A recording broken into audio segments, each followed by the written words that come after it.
वंदे मातरम। आप सभी का नेटवर्क 10 में स्वागत है। मैं हूं संजय गिरी गोस्वामी और आज हमारे साथ एक खास मेहमान जुड़े हैं। हम लगातार आपको बता रहे हैं कि कोरोना को लेकर क्या प्रयास हो रहे हैं, क्या कर रही है सरकार, क्या अधिकारी हमारे कार्य कर रहे हैं और वास्तव में जो अफवाहें फैली हैं उन अफवाहों से कैसे बचना है और धरातल पर क्या स्थिति है। ये हमारा प्रयास है कि हम आप तक सच्चाई को लेकर आएँ। और इसी कड़ी में हमारे साथ उत्तर प्रदेश सरकार के तेज तरार आबकारी मंत्री राम नरेश अग्निहोत्री जी हमारे साथ जुड़े हैं। राम नरेश अग्निहोत्री जी, आपका बहुत बहुत स्वागत है। जी नमस्कार। जी राम नरेश जी, बहुत सारी चीजें हैं, बहुत सारी व्यवस्थाएं देख रहे हैं आप भी, और लगातार कोरोना का ग्राफ जिस तरह से बढ़ा था अब जाकर थोड़ी स्थिति ऐसी आई है कि वो घटने लगा है। तो अब जो कोरोना की स्थिति है उसे लेकर आप क्या कहना चाहेंगे? जी कोरोना ये विश्वव्यापी समस्या है, बड़ी महामारी है जी। विश्व के तमाम देशों में इसका प्रकोप है जी भारत भी उससे अछूता नहीं रहा जी।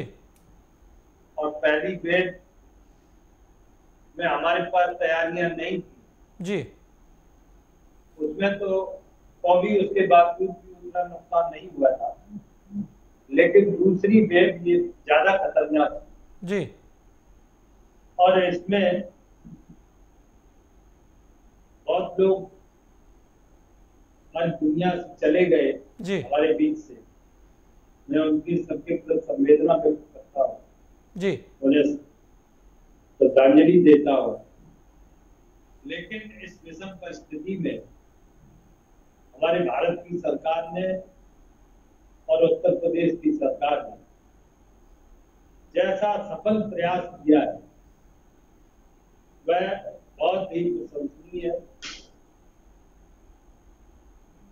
जी राम नरेश जी, अगर हम देखें जिस तरह से सरकार के प्रयास चल रहे हैं उसे लेकर तो WHO भी तारीफ कर रहा है, लेकिन बहुत सारी चीज़ें हैं अभी भी जो ग्रामीण क्षेत्र है हमारा, उसे लेकर बहुत सारी समस्याएं सामने आ रही हैं, उसे लेकर बहुत सारी बातें हो रही हैं, उसे लेकर सरकार के क्या प्रयास चल रहे हैं। और क्योंकि आप स्वयं एक मंत्री हैं और ग्रामीण क्षेत्र के अंदर कोरोना की स्थिति आपके सामने है किस तरह रही और स्वास्थ्य केंद्रों की स्थिति भी आपके सामने थी, उसे लेकर सरकार क्या प्रयास कर रही है? राम नरेश जी,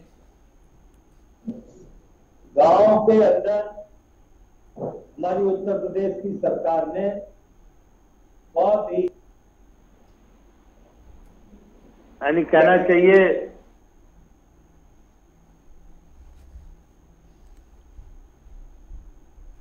जी किया है, उसको प्रशंसा WHO ने भी की है और WHO ने कहा है कि उत्तर प्रदेश मॉडल ये ग्रामीण क्षेत्र में कोरोना पर नियंत्रण करने के लिए ये बड़ा प्रभावी मॉडल है, इसको पूरा देश एडॉप्ट करे जी। ऐसा WHO ने भी कहा। और गांव का जो हमारा प्रधान है वो निगरानी समिति का अध्यक्ष है, वहां की जो आशा बहू है, आंगनबाड़ी है, सचिव है, वहां का जो पंचायत सेक्रेटरी है वो उसका सचिव है जी। ये मिलाकर एक टीम हमने वहां बनाई है और वो टीम सक्रिय रूप से सब जगह काम कर रही है। जी मैं फतेहपुर जिले का भी प्रभारी हूँ, झांसी का भी प्रभारी हूँ। फतेहपुर में मैं अभी 3-4 दिन पहले गया था जी। तो 2 गांव में भी निगरानी समितियों का काम हमने जांच करने का काम किया, निरीक्षण किया। तो वहां गांव के लोगों ने बताया कि साहब निगरानी समितियों के जागरूकता के कारण, सक्रिय होने के कारण हमारे गांव में 3 मरीज हुए थे, वो तीनों ठीक हो गए, अब कोई मरीज नहीं है जी। क्योंकि कोरोना में जो सबसे बड़ा इलाज है वो यही है कि तुरंत उसको दवाई मिलनी चाहिए। जैसे ही कुछ लक्षण दिखाई दें तुरंत टेस्ट हो और तुरंत उसको दवा मिले। विलंब होने से मामला बिगड़ता है, केस बिगड़ता है, यही देखने में आया है। जो लोग तुरंत दवा लेना चालू कर देते, डॉक्टर के पास चले जाते हैं, उन्हें जान माल का खतरा नहीं रहता, उनकी जान का खतरा उनको नहीं रहता है जी। लेकिन जो विलंब करते हैं वो फिर फेफड़ों तक इन्फेक्शन कर देता है। इसलिए गांव में जो हमारी निगरानी समितियां माननीय मुख्यमंत्री जी के निर्देश पर उनके नेतृत्व में जो बनाई गई, उन्होंने बहुत ही अच्छे परिणाम दिए जी। और इस कारण गांव में भी कोरोना अब रुका है। अब कहीं हमारा, जैसे हमारा मैनपुरी जनपद है, आज कुल उसमें 8 मरीज थे पूरे जिले में, कल तो 6 ही थे। अब गांव में भी चेकिंग हो रही है, बराबर टेस्टिंग हो रही है जी। और यही जो ट्रिपल टी है, टेस्टिंग सबसे पहले और फिर ट्रीटमेंट, टेस्ट ट्रीटमेंट, ये ही इसका इलाज है। और मैं समझता हूं कि उत्तर प्रदेश ने जिस सफलता के साथ, जिस मेहनत और कामयाबी के साथ इस कोरोना को उत्तर प्रदेश में नियंत्रण करने का काम किया है, हमारे प्रदेश के मुख्यमंत्री आदरणीय योगी आदित्यनाथ जी, इसके लिए जितनी उनकी प्रशंसा की जाए उतनी कम है। उन्होंने जिलों में जा जाके, मंडलों में जा जाके स्वयं इस महामारी को रोकने का प्रयास किया है जी। वह बड़ा सराहनीय कदम है। बिल्कुल रामनरेश जी, अगर हम देखें हर विभाग इस बार कोरोना को लेकर बहुत ज़्यादा सक्रिय रहा है, ऐसे में आबकारी विभाग ने कोरोना को लेकर क्या किया? और आबकारी विभाग में हम देखें तो जिस तरह से अभी कुछ ऐसे केस भी आए हैं, आप देखेंगे अलीगढ़ के अंदर भी आया, उससे पहले भी हुए, ये जो कुछ ऐसे असामाजिक तत्व जो शराब का अवैध कारोबार करते हैं, उनके ऊपर क्या प्रयास आपकी तरफ से किए जा रहे हैं? क्योंकि जहरीली शराब भी एक बहुत बड़ी समस्या इस दौरान रही है। रामनरेश जी, ये जो प्रदेश भर में बिगड़ा हुआ हाल था पिछले 10 वर्षों का जी, उसको हमने सरकार बनते ही पूरी सावधानी बरती और संभालने का काम किया है।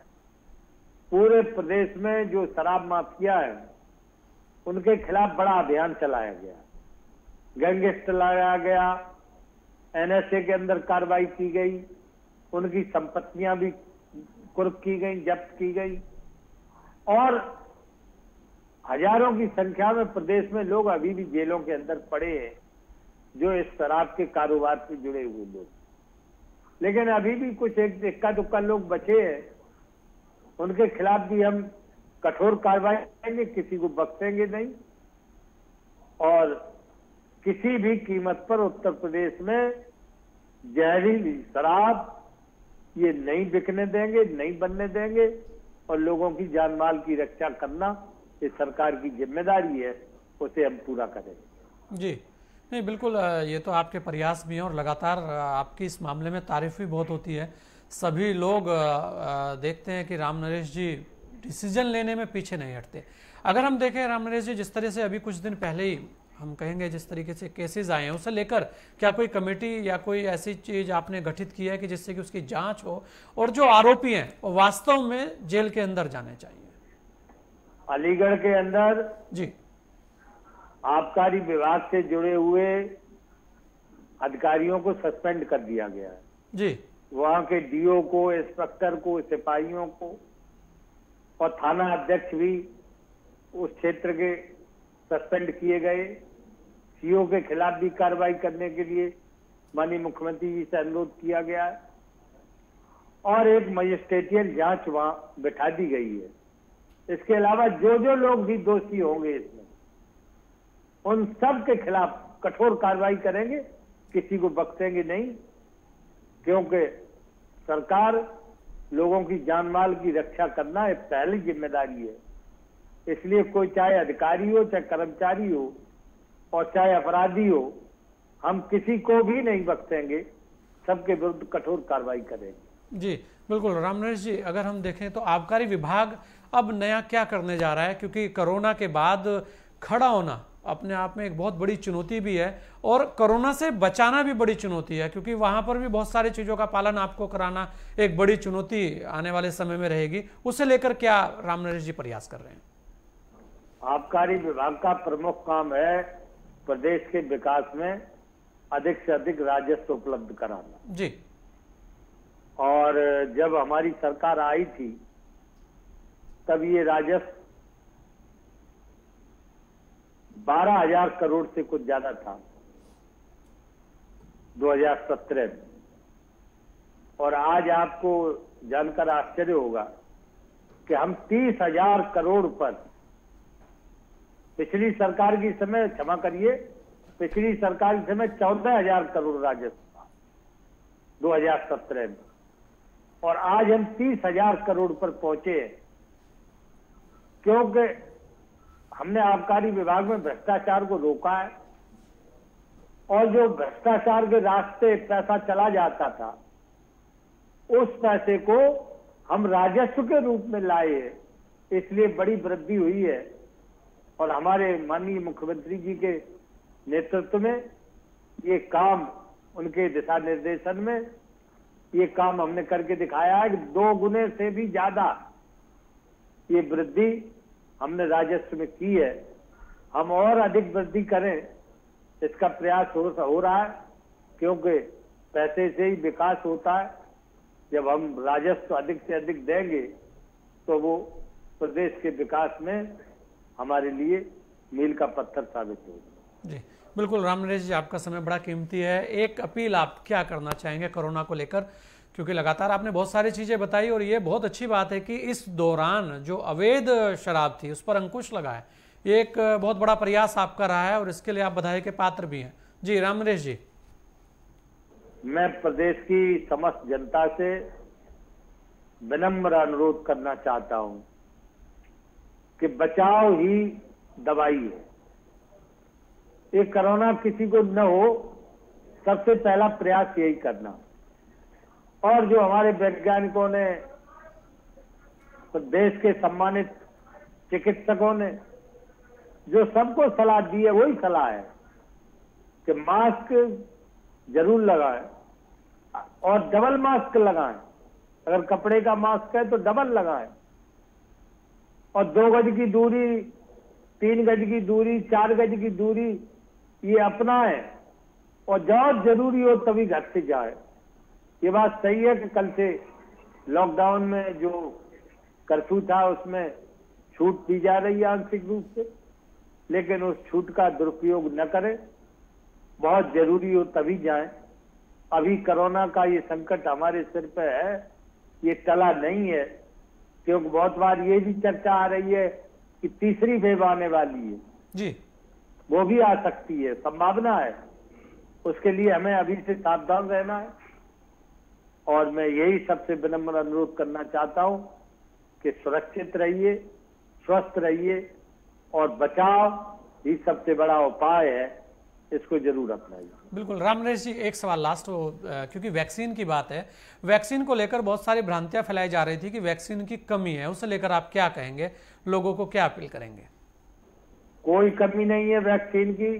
देश बहुत बड़ा है, हमारा देश विश्व का जनसंख्या की दृष्टि से दूसरा सबसे बड़ा देश, और विश्व में जिन जिन देशों में वैक्सीनेशन हुआ है उस वैक्सीनेशन में हम नंबर 1 पर चल रहे आबादी के साथ। दिसंबर तक, आने वाले दिसंबर तक, दिसंबर 2021 तक सभी को वैक्सीन लग जाएगा, इसका प्रयास हमारी भारत सरकार कर रही है, प्रदेश की सरकार कर रही है। और ये लगभग तय है, निश्चित है कि दिसंबर तक हम अपने देश की जनता को वैक्सीनेशन से आच्छादित कर देंगे।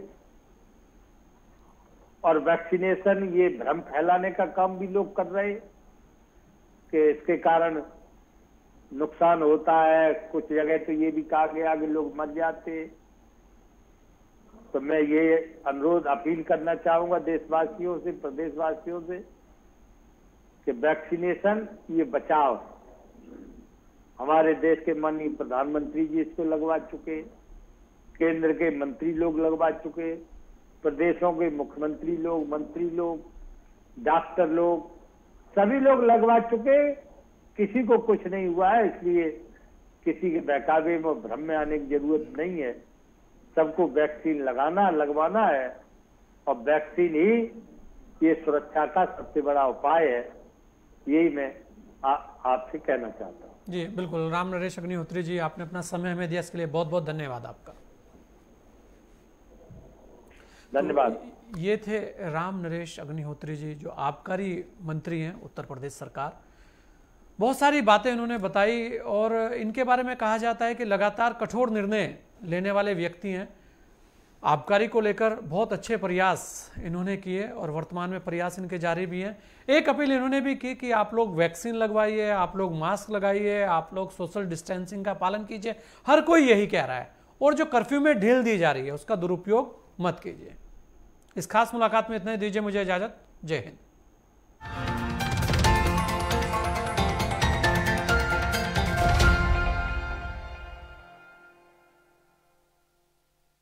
देश दुनिया का हर नगर महानगर, शाम तक की 5 बड़ी खबर।